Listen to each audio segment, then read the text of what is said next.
Mia was a master of her universe. At work, she was a successful marketing manager, her creativity celebrated by her colleagues. At home, she was a supermom to her 6-year-old son, Ethan. She navigated board meetings and bedtime stories with equal grace. Her life was a perfectly orchestrated balancing act. But beneath the surface, a familiar ache lingered. Since her divorce 3 years ago, Mia had tried to ignore the emptiness that crept in when the house fell silent. She craved connection, a partner to share the triumphs and tribulations of life. The desire for love whispered in the quiet corners of her heart. Dating, however, felt like a cruel joke. The apps were a parade of awkward first dates and fleeting conversations.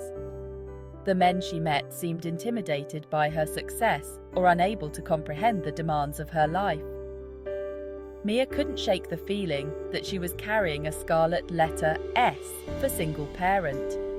The weight of it all was exhausting. Mia loved her son more than anything, but the constant juggling act left her feeling depleted. She yearned for a love story of her own, a love that felt possible, attainable. But as the weeks morphed into months, Mia started to wonder if she was invisible, destined to navigate life's adventures alone. Mia found herself stuck in a cycle of disappointing dates. She'd force a smile, endure another conversation about hobbies that didn't resonate, and politely decline a second date. Each encounter left her feeling more disheartened than the last. One particularly awkward date stood out in her memory. Mark, a lawyer with a charming smile, seemed promising at first. But as the evening progressed, his questions became increasingly intrusive. He seemed more interested in her financial status and her plans for future children than in getting to know her as a person. "So, you're okay with being a single mum?" he'd asked, a hint of judgment in his voice. "I mean, wouldn't it be easier to find someone without the baggage?" Mia felt a surge of anger. Baggage? Her son wasn't baggage. He was the love of her life. The date ended quickly after that, with Mia politely but firmly putting an end to the conversation. The experience left her questioning everything. Was she asking for too much? Was it truly impossible to find love as a single parent?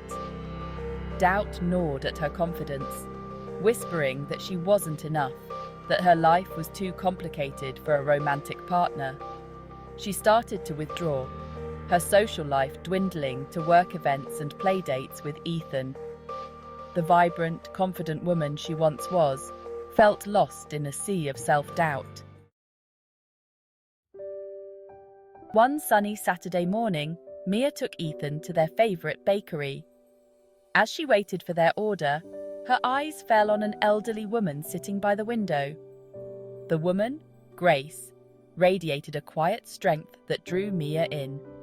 They struck up a conversation, and soon Mia found herself confiding in Grace about her dating woes and the growing frustration she felt.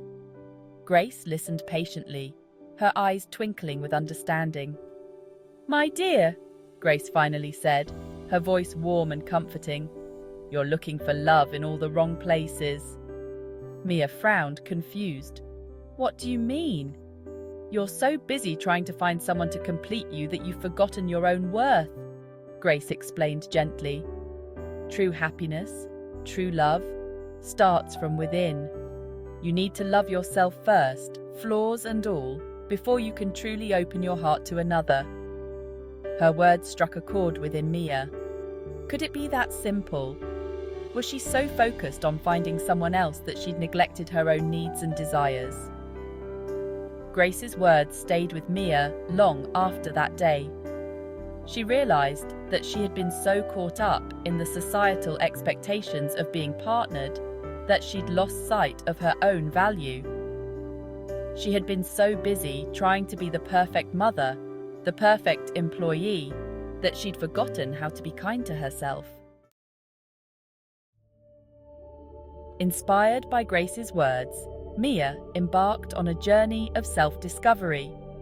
She started small, carving out time for herself amidst the chaos of her schedule.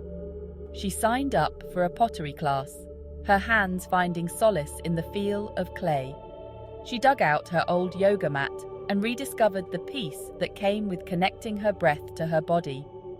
With each passing day, Mia felt a shift within herself.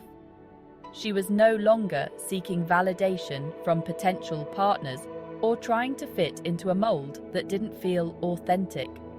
She was rediscovering the woman she was meant to be, strong, independent, and worthy of love. Her newfound confidence radiated outwards. At work, she presented her ideas with a newfound conviction.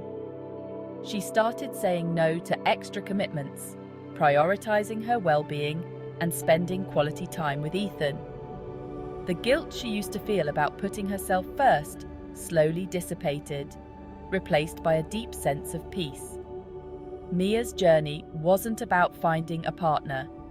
It was about finding herself.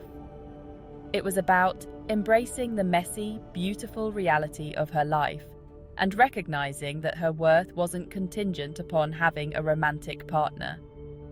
She was enough, just as she was.